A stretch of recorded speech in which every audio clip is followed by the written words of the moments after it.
Alright, name of the game this week, not speed. Not speed, more of an endurance thing.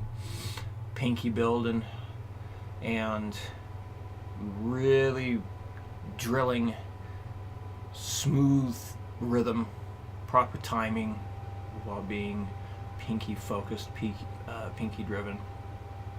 So with the way the screen's set up right now, hopefully you can see down here at the bottom there's the last note. Like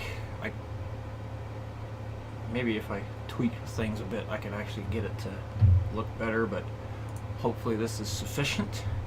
So if you didn't notice, when you're going through all this stuff, you are going like all through various scale shapes. You're just all in the key of A minor still, and that's why you don't always have the same fret numbers for corresponding bars. So like if you're looking at bars 3 and 4, obviously you got 15 and 19 here, but you don't have 15, 19 again.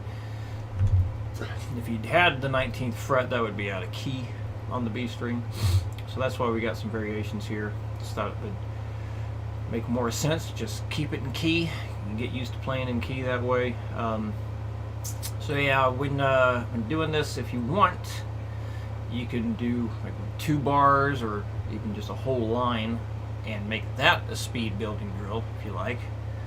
But you know, when you're working on getting this whole thing up, yeah, you're by the time you get to the last note, real good chance your hand, at least this part and even in here, might be a bit fatigued as you get faster and faster and faster.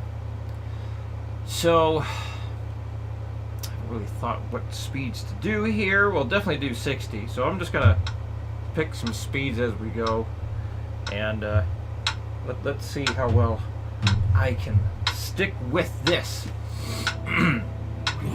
All right, 1, 2, 3, 4.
I think one of the hardest parts about doing that is not allowing your mind to drift off too far. Because my mind was certainly like, yeah, oh, hey, here's a thought. Like, no, shut up, brain. I'm trying to do this. Like, oh, well, here's another thought. It's like, shut up, brain. So, yeah, good chance that might happen. So, anyway, so here, let's try 120.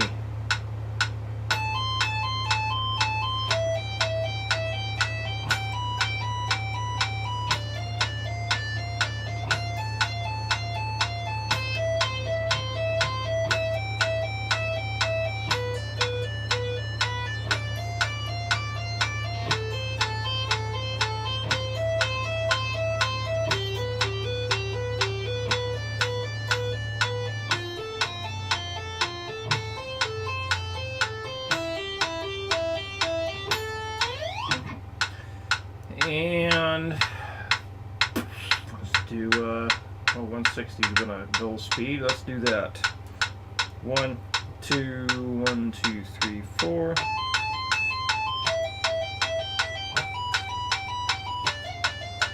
Got a bum note in there. Let's do it again. 1, 2, 1, 2, 3, 4.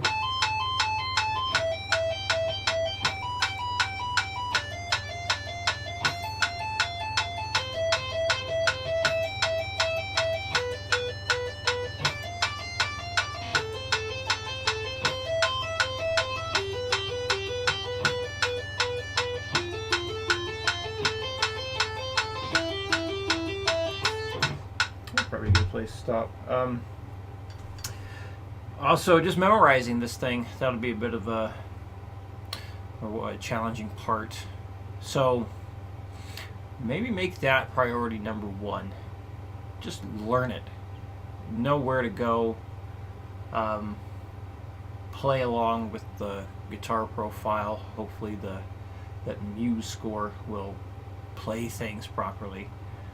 There might be a way for you to change the way the notes are grouped together. It's like in this. Let me see if I can put this on a different setting. Hang on. All right. Because like here, if I go to the time signature, this allows me to change how this is grouped, so that how Muse score was doing it. So yeah, that's possible. You can do it that way, and it's not the worst look. I don't know. It's just I don't like seeing it that way. I like seeing it this way instead. I mean, hell, you could do it like this if you wanted to, but why would you want to do that? There might be a reason somewhere out there, but for something like this, yeah, that makes sense. So maybe there's something like that. Changing the note groupings. Okay, so let's go on to number 2. The big stretch one. Alright. Again, just memorizing where to go, I think is probably the best first step. And then you could speed drill 2 bars or even a whole line.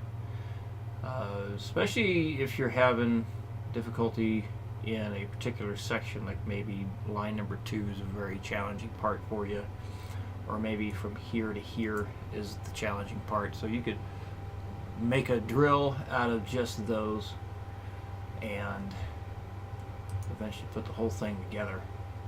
So I guess I'll do the same speeds here. Why not? I'll do 60, 120, and 160. And hopefully the brain will behave and not drift off too much. Alright. 1, 2, 3, 4.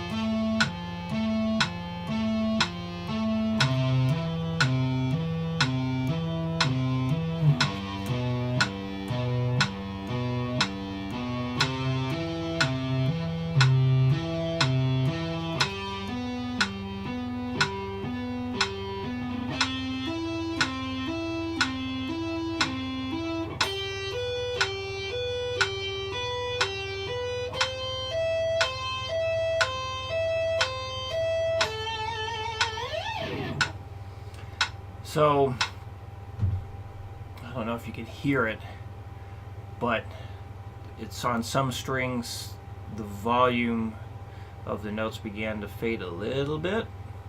So that's going to happen with you when you're playing this, especially at the slower speeds. But so long as the pull off and hammer on technique is done correctly, you should still have the notes ringing out with each movement that you make.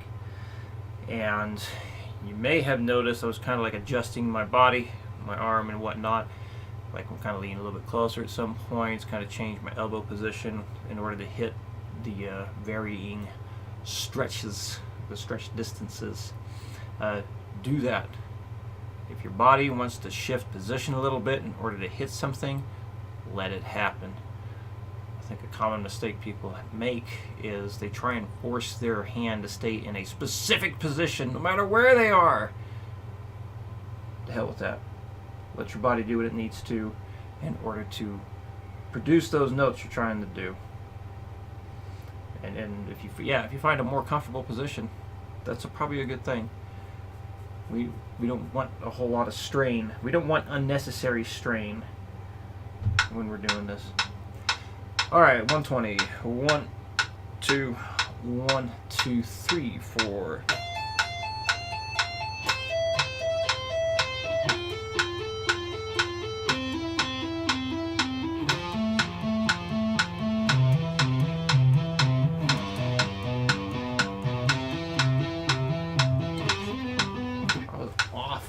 Awful. Take 2. 1, 2, 1, 2, 3, 4.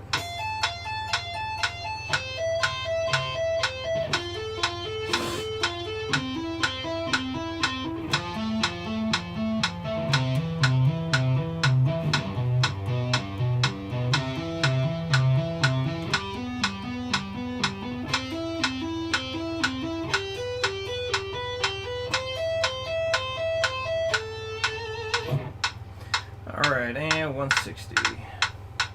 1, 2, 1, 2, 3, 4.